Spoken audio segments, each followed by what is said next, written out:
perderam a abertura, mas a gente sempre tem uma sequência do culto como um todo, faz sentido na sua totalidade. Colossenses 3, lido, nos relata que devemos louvar ao Senhor com salmos, hinos e cânticos espirituais, e que devemos nos encorajar mutuamente em toda sabedoria, e é um dever dos crentes aos reunir. Abra para o Salmo 2, por favor. Estamos no livro de Salmos, Salmo de número 2.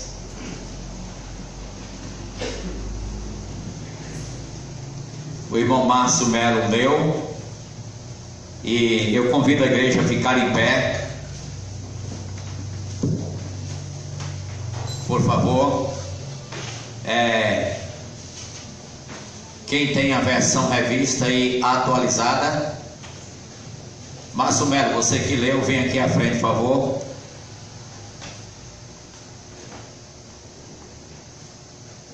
Fique nesse banco aí da frente, só um momento, nesse banco aí da frente. Você fica virado para o auditório, certo? Porque eu vou ler os números ímpares e vocês verão os pares. Então você guiará o auditório nos números pares. Por que se enfurecem os gentios e os povos imaginam coisas vãs? Juntos. Os reis da terra se levantam e os príncipes conspiram contra o Senhor e contra o seu ungido, dizendo: roubamos os seus laços e sacudamos de nós as suas algemas. Disse aquele que habita nos céus: o Senhor os honra eles. Na sua ira, a seu tempo lhes há de falar, e no seu furor os confundirá. Eu, porém, constituí o meu rei sobre o meu santo monte Sião. Proclamarei o decreto do Senhor. Ele me disse: tu és meu filho, eu hoje te gerei. Eu te darei as nações por herança, e as extremidades da terra por tua possessão. Com vara de ferro as regerás e as despedaçarás como um vaso de oleiro. Agora, pois, ó reis, sede prudentes, deixai-vos advertir, juízes da terra. Servi ao Senhor com temor e alegrai-vos nele com tremor. Vigiai o filho para que não se irrite, e não pereçais o caminho, porque dentro de pouco se inflamará a raiz. Bem-aventurados todos os que se corrigem. Ok, no fim borrou um pouquinho, mas permaneça lá. Vamos repetir a parte em negrito, começa em negrito no final.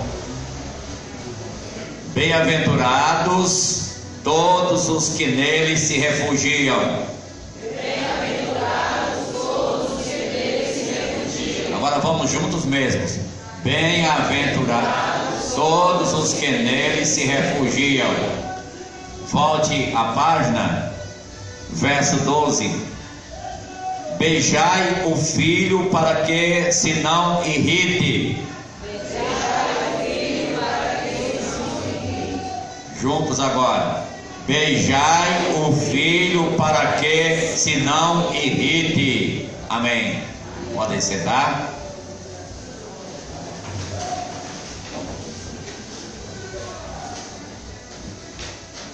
Irmãos, o livro de Salmos é maravilhoso e estamos refletindo um pouco acerca do mesmo. Espero que você tenha feito as devidas anotações introdutórias com cuidado, que ajuda a compreensão do restante. No final eu vou entregar a vocês, através do irmão Avelino aí, apenas um resumo de salmos que apresentam Cristo nos salmos e com respaldo do Novo Testamento.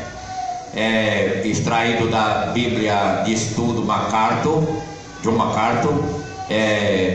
A gente partilha isso no final da programação, mas só lembrando que a gente aprende a adorar a Deus nos salmos, a gente aprende a louvar a Deus, aprende a edificação, o incentivo, a exortação dentro do livro de Salmos.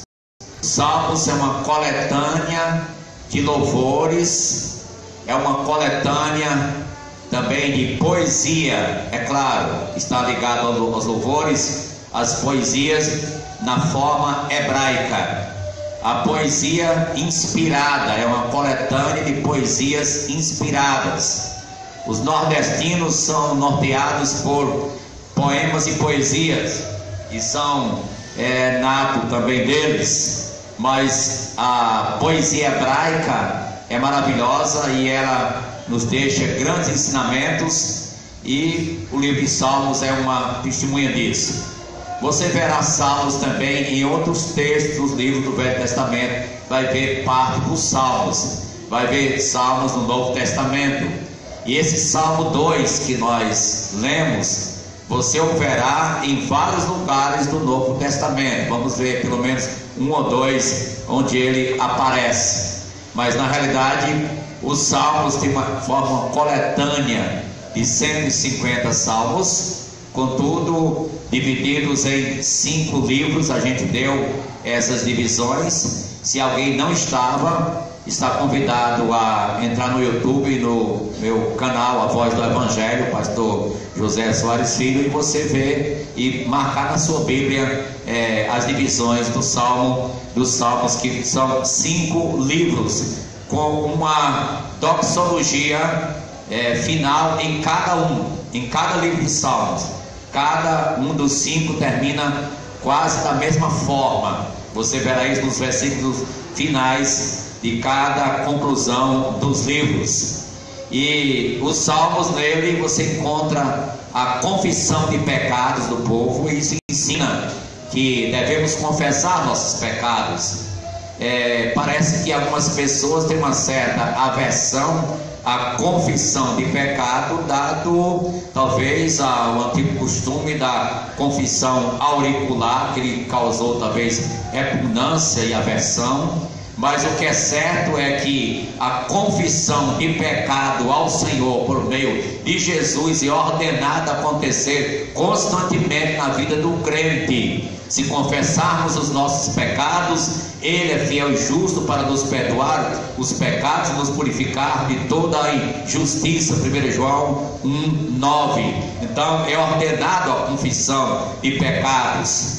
E também até confissão de pecados uns aos outros. A Bíblia diz em Tiago: confessai os vossos pecados, Tiago 5,16, confessai os vossos pecados uns aos outros e orai uns pelos outros. Orai uns pelos outros. Confessai. Se alguém peca contra alguém, claro que precisa confessar e corrigir e ajeitar a coisa, para não continuar, como a gente diz, cru, empurrando com a barriga. Mas devemos corrigir nossos pecados diante de Deus e também diante dos irmãos. Isso fecha a porta para aqueles crentes que não querem ter compromisso com a igreja, ou dizendo que ninguém tem nada a ver com a minha vida, não me toque, sou eu, jacaré é um bicho cascudo. Não tem isso. Você, se é um cristão, você não é de si mesmo, você deve ser submisso à regência da palavra através de Jesus Cristo, nosso Senhor, e também ter uma íntima comunhão e ligação com a sua igreja, com o povo dele.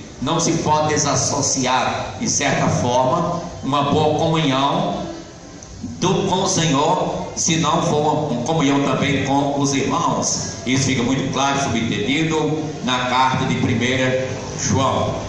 Os salmos, então, eles se dividem em salmos imprecatórios, salmos de confissão, salmos de louvor, salmos messiânicos, que apresentam Jesus. Jesus fala nesses salmos, e também nos salmos de romaria, como falamos a semana passada. Os salmos de romaria são os salmos dos degraus.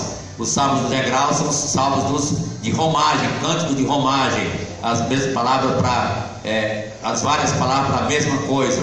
Cântico de romagem, cântico dos degraus. Então, você pode dizer então as romarias, por quê? Porque o povo ia de longe para celebrar ao Senhor em Jerusalém, e então esses eram muito usados na trajetória.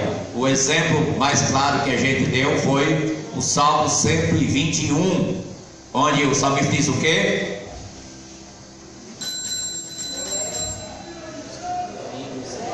Tá certo. Elevo meus olhos para os montes, de onde me virá o socorro? Meu socorro vem do Senhor que fez o céu e a terra. Então, o contexto disso é as viagens para Jerusalém, ou a subida para Jerusalém, onde os diversificados montes eram vistos de longe ao longe, e eram lugares, um caminho perigoso por onde iriam passar, onde tinham feras, onde havia salteadores, onde havia perigos ao chegar ao seu destino. E o salmista tinha que viajar levando rebanho, porque eles iam para Jerusalém, ninguém podia ir de mãos vazias, eles iam levando sacrifícios e ou bastante dinheiro para comprar quando chegasse lá. E os salteadores sabiam disso e ficavam à espreita, esperando o tempo das festas, 3 vezes no ano que eles iam para Jerusalém. Nessas 3 vezes no ano, o que acontecia durante as 3 vezes? Eles participavam de quê? De 7 festas, 7 solenidades. As 7 festas judaicas, nas quais estudamos um bom tempo, aprendemos, eram celebradas nesses 3 períodos, porque algumas eram emendadas uma com a outra, terminava uma, começava outra, por isso eles só 3 vezes, mas celebravam todas elas. Por fim, vem aí a festa dos tabernáculos, onde lembramos algo ligado a esse Salmo 121, porque no Salmo 121 termina dizendo o quê? Alguém lembra? O Senhor guardará a tua saída e a tua entrada, desde agora e para sempre. Está estabelecido por Deus no livro de Êxodo, que quando eles fossem para essa trajetória, Deus haveria de abençoar suas cidades, suas casas, seus rebanhos, sua família, para que eles pudessem estar com segurança, viajar tranquilo. Deus disse que abençoaria guardando. A gente fez a aplicação sobre crentes que ficam com medo de vir para a igreja. Disse que é porque a casa vai ser arrombada, né? Vai ser roubada a minha casa, vão roubar a minha galinha, por certo, né? Vai roubar o peru, né? Aí o João também não vai lá naquela semana, porque não tem mais peru, né? Não, mas ele vai assim mesmo, né? Mas não precisa temer isso aí. Deus disse: vocês podem ir, que eu vou abençoar e guardar.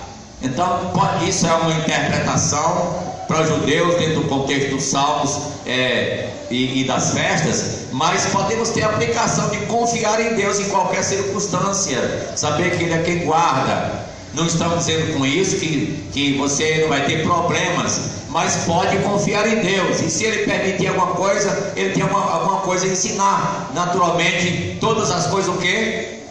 Cooperam para o bem daqueles que amam a Deus, daqueles que são chamados segundo o seu propósito, né? É um exemplo, alguém tem uma coisa tão preciosa e roubaram. Quem sabe, talvez, quem sabe até um carro. Já aconteceu? A pessoa perdeu o carro? Já aconteceu?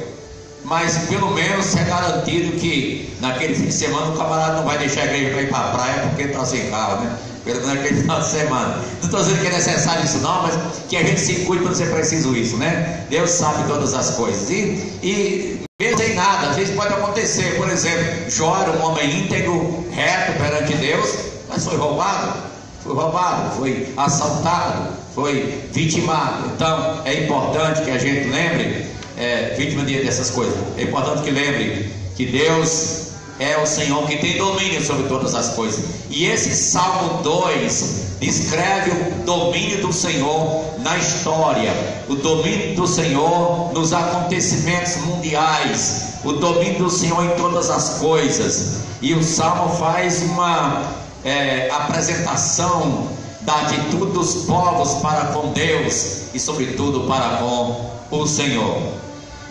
Na realidade, esse Salmo tem 4 divisões. Não sei se você percebeu, ele tem 4 divisões. E as divisões, eu aprendi com quem entende do hebraico, né, que essas divisões elas estão bem delineadas aí no hebraico. Então no português fica na Bíblia atualizada, sobretudo quando tem que estar com atualizada, ela está delineada através do negrito, das letras em negrito. Por exemplo, no verso 1, o P está em negrito, né? Está em negrito, porque está falando da primeira seção do Salmo. São 4 seções. A primeira seção vai de 1 a 3. No verso número 4 você vê mais uma vez em negrito. Então começa a iniciar aquele que habita nos céus. Mais uma seção que está iniciando a segunda seção. Vai até o verso 9. No verso 10 abre-se a terceira seção.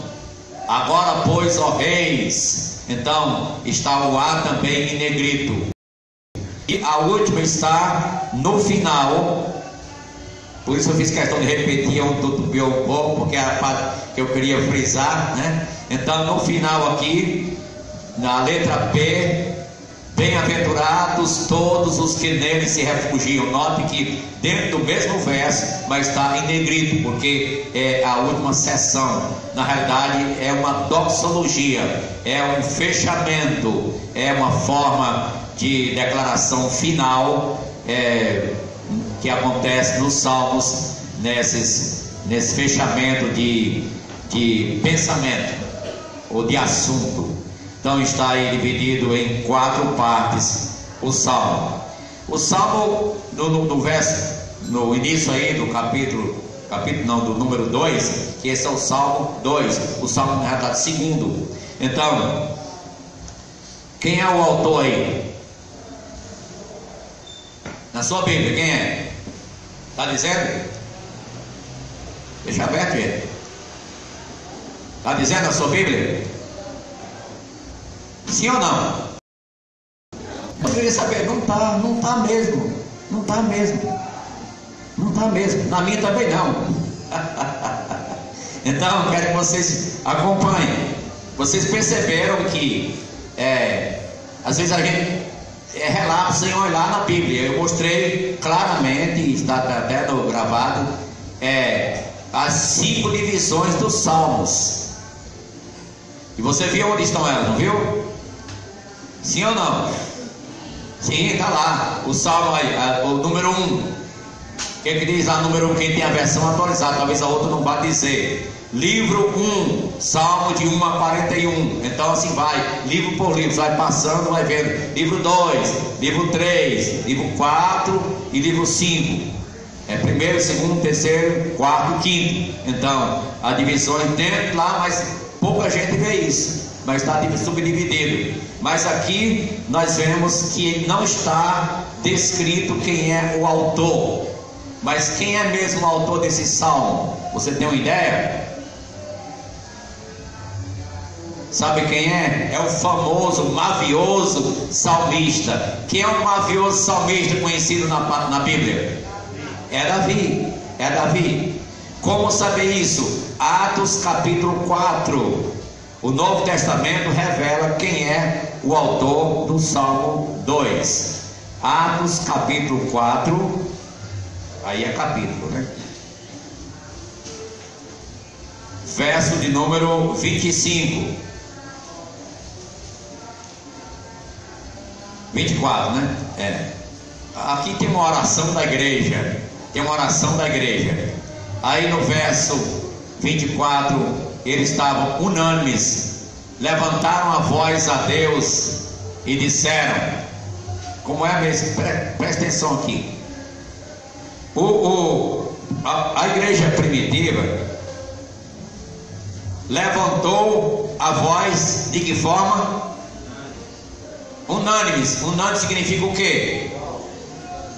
Então todos falando ao mesmo tempo. Estava fazendo o que aí? Era uma oração. Estava orando.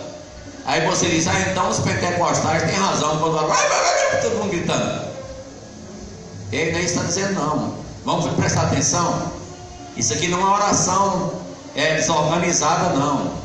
Isso aqui, olha lá, ouvindo isto, unânimes, levantaram a voz a Deus, unânimes a voz a Deus, e disseram. Então falaram tudo ao mesmo tempo mesmo. Mas o que ele dizia? Citaram o salmo. Eles sabiam o salmo decorado, gente. Por isso recitavam tudo sem errar, tudo igualzinho. Disse: Tu, soberano Senhor, que fizeste o céu, a terra, o mar e tudo o que neles há, que disseste por intermédio do Espírito Santo, por boca de Davi teu servo, nosso pai, teu servo, porque se enfureceram os gentios e os povos imaginaram coisas vãs, levantaram-se os reis da terra e as autoridades ajuntaram-se a uma contra o Senhor e contra o seu ungido. Então está aqui a citação clara, entre outros, do Salmo número 2. Porque eu disse aqui aos irmãos que o Salmo foi feito para ser decorado. Eles aqui não estavam com um rolo na mão, não. Eles estavam dizendo decorado na oração, se estavam juntos no Salmo. Ei, decora os salmos. Continue, irmão Hélio, decorando os salmos, decorando as partes importantes da Escritura. Outros irmãos façam o mesmo. Toma tempo com isso. Não perca tempo na fila do banco falando bobagem ou falando todo o tempo para meditar na palavra de Deus, para recitar versículo para si mesmo. Você tem um celular com a Bíblia, bota uma versão boa lá. É tão difícil achar uma versão, mas tem versão boa. É uma versão boa. É difícil achar a nossa, né? Mas acha também. Então, aqui estavam os irmãos orando e citaram o salmo. Olha o verso 31.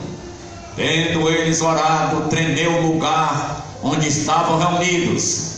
Todos ficaram cheios do Espírito Santo e com intrepidez anunciavam a palavra de Deus. Quando eles oraram, o chão tremeu. Isso era uma unidade de pensamento entre os irmãos, ao ponto de recitarem juntos a palavra de Deus sem constrangimento, sem reserva, e creio que até sem errar também, porque aqui está do jeitinho que estava lá. Então, irmãos, o Salmo número 2, ele é muito conhecido em toda a Escritura, mas vamos observar aqui algumas coisas acerca do mesmo. Então, quem é mesmo o autor do Salmo? De acordo com a interpretação da igreja primitiva? Davi, está claro lá. Davi, usaram e disseram que foi Davi quem escreveu. No capítulo 13, o apóstolo Paulo está fazendo uma defesa aí. Capítulo 13 de Atos dos Apóstolos.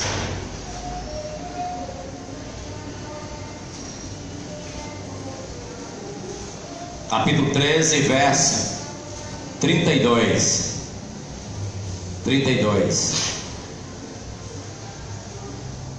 Nós vos anunciamos o Evangelho da promessa feita a nossos pais, como Deus cumpriu plenamente a nós, seus filhos, ressuscitando a Jesus, como também está escrito no Salmo 2. É o Salmo 2, o Salmo 2. O que diz o Salmo 2 é citado aqui: Tu és meu filho, eu hoje te gerei. E que Deus o ressuscitou dentre os mortos, para que jamais voltasse à corrupção. Desta maneira o disse: e cumprirei a vosso favor as santas e fiéis promessas feitas a Davi. Por isso também diz em outro salmo: não permitirás que o teu santo veja corrupção. Note que o Salmo 116 diz isso. Olha a citação dos salmos na vida apostólica, na pregação dos apóstolos. Nós precisamos procurar entender mais e levar até mais a sério a questão dos salmos. E às vezes há tanta até leviandade com os salmos, mas é importante lembrar que é o compêndio da palavra de Deus. Irmãos, volte ao Salmo 2 então e veja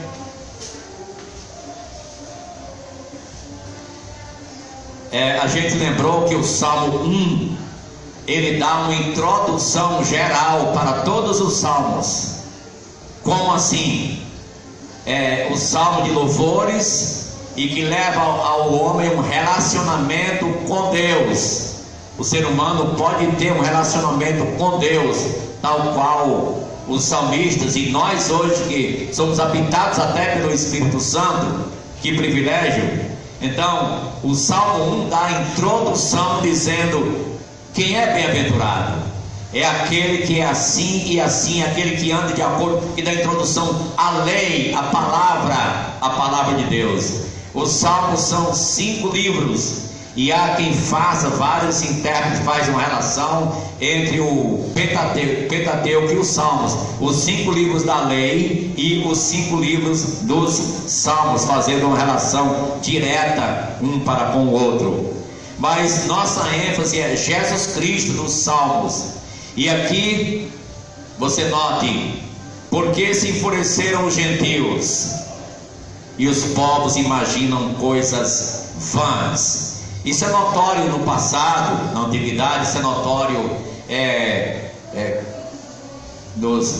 das nações contemporâneas.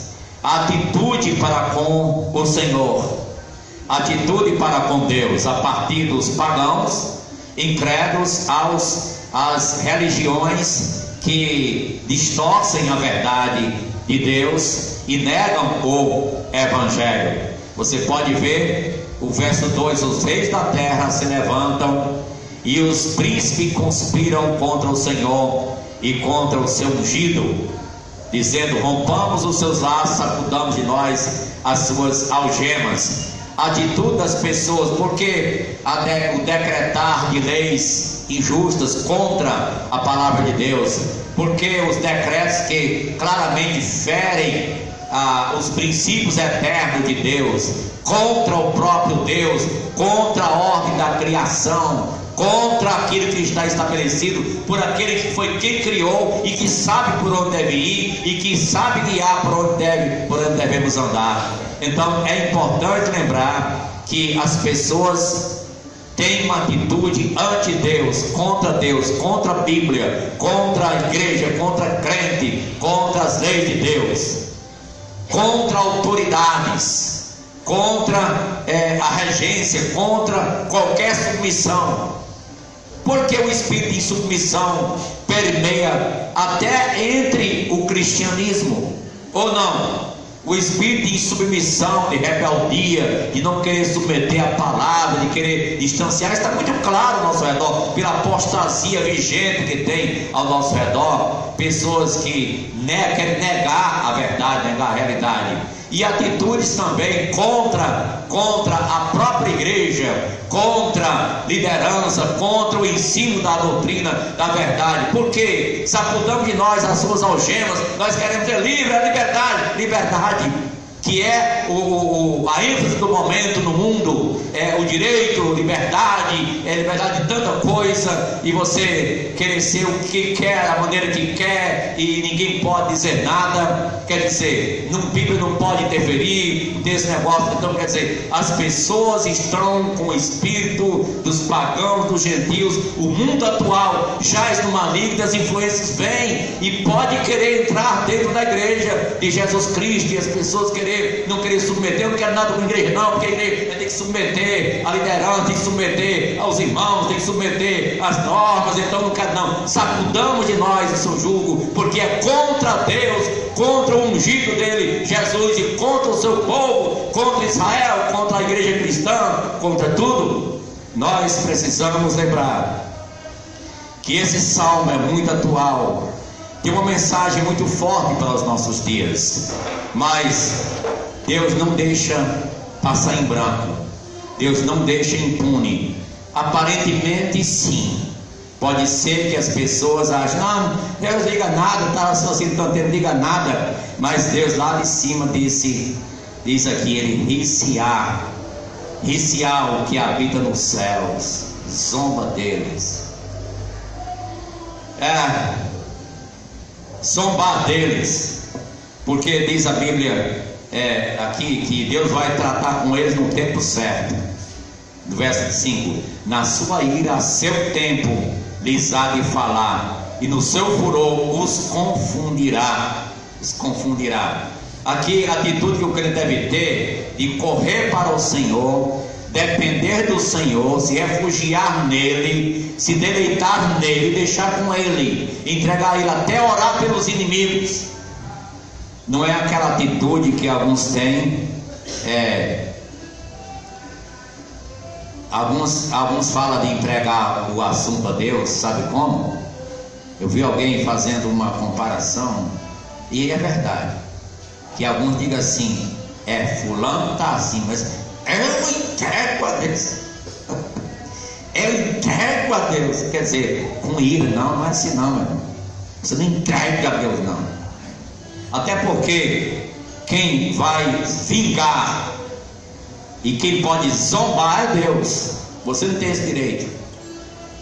Somos até ordenados a não se alegrar quando o inimigo cai, nem quando o inimigo cai, quanto mais quando o irmão cai. Não se alegrar quando o inimigo cai. Tem algumas coisas que são peculiares a Deus. Por exemplo, alguém faz uma coisa e diz, eu fiz, está feito. Isso é uma atitude de arrogância muito grande. Sabe quem pode dizer isso? Está feito. O Senhor pode dizer, feito está, no Apocalipse, lembra? Feito. Aqui, rir e zombar é o Senhor, é com ele, a ira é dele, não pertence a você. Ele que diz, a mim pertence a vingança, eu retribuirei. A nós compete fazer a parte que nos cabe, e até nos humilhar em prol daqueles que são rebeldes, daqueles que são desobedientes. Jesus sofreu enquanto estava aqui na terra. Ele merecia? Não, mas ele sofreu. Quem mais sofreu foi Jesus. As injúrias, as calúnias, a forma de tratarem a ele. Mas ele ensinou que é para a gente ter a atitude dele, entregar-se a Deus, descansa em Deus, deixa com o Senhor. O Salmo 2 nos dá essa orientação bem clara. Mas o Senhor aqui diz, verso 6: eu porém constituí o meu rei sobre o meu santo monte, aqui sobre Jerusalém. Irmãos, isso aqui tem um tom profético muito especial. Aquela cidade que é algo de contradição para o mundo, aquela cidade que é algo de ocupação para a ONU, é aquela cidade sobre as quais teve tantas reuniões e acontece sobre esse povo judeu, que para muitos embaraça, mas deixe eu dizer aqui, Deus vai estabelecer um reinado mundial a partir de Sião, a partir de Jerusalém. É de lá que vem o rei, o descendente de Davi, o filho de Davi, e ele permitirá Davi estar aí no seu glorioso reino naquele tempo, o reino prometido a Davi. E é dito no Salmo que nesse tempo será restabelecido os tabernáculos caídos de Davi. Deus vai estabelecer o seu reino. No momento ainda não acontece, mesmo que alguns interpretam como sendo já o milênio acontecendo no momento, isso não corresponde à realidade realidade escatológica de acordo com as profecias bíblicas, mas podemos ter certeza que uma questão de tempo virá o cumprimento dessa profecia e Jesus assumirá o seu reino, como cantamos, e todas as nações lhe obedecerão, sim, todos lhe obedecerão. O hino cantado, Rei Excelso, cantado hoje à noite, está apontando para essa realidade. Eis entronizado à destra do bom Deus, e ele vem um dia, e ele vai estabelecer o seu reino, ele vai estar ao favor do seu povo. Agora, interessante, esse reino é falado até o verso 9 e o verso 10. Agora, pois, ó reis, sede prudentes. E essa prudência seria refletida de que forma? Preste atenção lá, verso 10. Sede prudentes, reis, deixai-vos o que? Advertir, juízes da terra. Os juízes, os grandões, reis, se deixe advertir, que é o que o povo não quer. Você nota, essa semana nós tivemos um exemplo disso, né? Um exemplo disso bem claro na história do Brasil, bem claro um exemplo disso. Está acontecendo constantemente, mas você pode ver aqui a declaração do Senhor: deixe-se advertir, juízes da terra, se moldem, se dobrem a Deus, porque a tendência do ser humano é querer ser rebelde, não querer submeter as leis de Deus ou autoridades, não quer. As próprias crianças refletem isso. Então, sente Joãozinho, e Joãozinho em pé. Joãozinho, sente Joãozinho, e Joãozinho em pé. O pai pegou um cipó, que é o que é certo, deixar de usar cipózinho. Joãozinho, aí ele sentou. Aí o pai estava lá e alguém olhou para ele assim, disse: sentou, não foi isso? Eu estou sentado por fora, mas por dentro eu estou em pé. É assim que o ser humano é, não quer submeter a nada, não, fica em pé por dentro, rebelde, não quer submeter a nada, não. Qualquer repreensão que é exatamente o dever da palavra e a autoridade da palavra, não é para repreender, corrigir, advertir, mas às vezes dói, não dói? Às vezes é difícil, não é? É difícil, mas ele precisa aprender isso. O Salmo 2 nos está nos chamando para uma regência maior do Senhor, através de Jesus, em sua palavra, e no contexto agora da igreja. E o verso 12, eu termino com ele, porque é importante aqui você dar o beijo. O que é isso? Verso 12: beijai o filho, para que se não irrite e não pereçais pelo caminho, ou no caminho. Se dobra a Jesus, aceita Jesus, crê em Jesus, abrace Jesus, ame a Jesus. Você precisa dele, beije o filho, se dobra a ele está dizendo isso. Se não fizer, está resolvido o problema. Eu já tenho um meio estabelecido de tratar aquilo, é o que ele está dizendo aqui. Beijem o filho. Se não for por Jesus, ninguém pode chegar a Deus, ao céu, ao Pai. É importante, fundamentalmente, que cada pessoa se dobre ao senhorio de nosso Senhor Jesus. Ele continua, ele será o tema da nossa conferência esse ano de aniversário da igreja. É Cristo. Eu vou ter cuidado para não entrar no tema na exposição dos Salmos, mas vai ser exposto em Hebreus a superioridade de Jesus Cristo, a sua supremacia, mas os Salmos já antecipam algumas coisas assim. Eu vou ter cuidado para ir dirigindo numa outra área, mas que na realidade é impossível não apresentar Jesus como sendo a única solução, o Salvador, o Senhor, o único caminho e aquele a quem todos têm que se dobrar, beijar o Filho, recebê-lo como Salvador. Estamos num tempo em que as pessoas querem colocar Jesus como um bonequinho, como alguém que é dependente, como alguém que é manipulado, alguém que é mero espectador. Não, ele é o Senhor da igreja, ele é o dono da igreja, ele é o nosso rei, nosso Senhor, o nosso chefe, nosso líder. Mas algumas pessoas pensam e até pregam assim: aceite a Jesus, aceita Jesus, dê uma chance para Jesus, então ele se acaba, certo? Se acaba. Ei, quem te acaba é tu, meu amigo. Tua alma está em perigo, vai para o inferno se não tiver Jesus. Ele é soberano, Ele é Senhor, Ele é Senhor do seu domínio. Ele cuidou a história e continuará, e Ele concluirá fazendo com que tudo seja redundado para louvor, glória e honra do seu nome. E se você se dobrar a Ele e ter Ele como Salvador, você será parte desse glorioso pedaço onde Ele reina, onde Ele domina, e Ele te salvará e perdoará dos pecados. Amém? Nosso Deus, agradecemos pela Tua palavra. Te louvamos, Senhor nosso Deus, porque o Senhor é soberano. Guia-nos nessas reflexões dos salmos. Quantos ensinamentos tens a nos dar?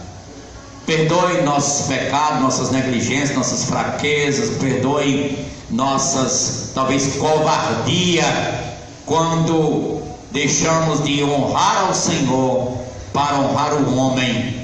Deixamos de temer ao Senhor para temer o homem. Ó Deus, dá ousadia ao teu povo para que seja ousado e corajoso, para pronto até sofrer, em nome daquele que é Rei dos Reis, Senhor dos Senhores, e que é o dono de nossas vidas. Se tem alguém em nosso meio hoje, ó Pai, que não é salvo, procure se corrigir, abraçar Jesus, se humilhar a Ele, se dobrar a Ele. Se tem alguém hoje em nosso meio que está decidido a essa decisão, publique perante a igreja, para que todos saibam que você está pronto a seguir Jesus e se unir ao seu povo e renunciar o que é renunciável e priorizar aquilo que é dele, inclusive a pessoa dele, com prioridade na vida. Amém? Quem gostaria de fazer decisão hoje à noite? Ok. Esse jovem está frequentando há dias. A senhora já fez várias vezes, mas se ela não entendeu, é bom que faça novamente até acertar. Mas aqui o rapaz está aqui perto de Wilma. Fique em pé, por favor. Tinha mais alguém? A dona Giovânia, ela levantou a mão, mas eu acho que ela já entendeu. Acho que é porque ela não entendeu bem a pergunta, né? Mas se não entendeu, é perigoso, tem que procurar entender mesmo, né? Pergunta direitinho depois, Thelma, né? Mas, diga o teu nome para todo mundo aí, por favor. Hein? Júlio César. Aquele imperador? Júlio César. Vem aqui à frente, Júlio César. Não tenha medo, não. Você não quer chegar a Jesus? Eu sou medo, tá?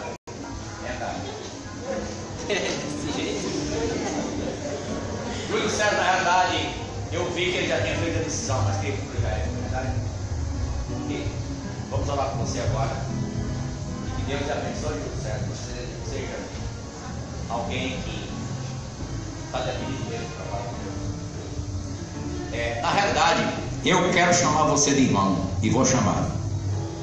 Algumas pessoas ficam com receio de chamar, porque depois está escandalizando o Evangelho, mas eu creio que você está falando a verdade. E essa verdade será demonstrada no seu dia a dia daqui para frente. Certo? Certo? Tá bem? Vamos orar. Nosso Deus e Pai que está nos céus, abençoe esse jovem que hoje à noite toma essa decisão ao teu lado. Faz com que essa publicação permaneça em toda a sua vida. Ele não tem condição em cima, o Senhor é quem dá condição. O Senhor é quem efetua o querer realizar segundo a tua vontade. Faz com que as bênçãos derramadas em sua vida ele possa mesmo seguir conosco o Evangelho Santo de Jesus, a tua palavra. Júlio César, sendo isso que você deseja, diga para Deus, eu posso até ajudar em algumas palavras, se é o desejo do seu coração. Senhor Jesus, peço que o Senhor entre em minha vida agora. Eu quero o Senhor como meu único Salvador. Eu quero te seguir. Me perdoe minhas negligências. Só vim atender agora. Mas obrigado porque o Senhor ainda me recebe. Me ajude, eu quero recuperar isso daqui para frente. Te amar e te seguir. Em nome de Jesus. Amém. Júlio César, os parabéns, Deus abençoe. Pode sentar. E vamos lhe ajudar Vamos discipular, tá bom? Eu mesmo vou discipular você. Muito bem.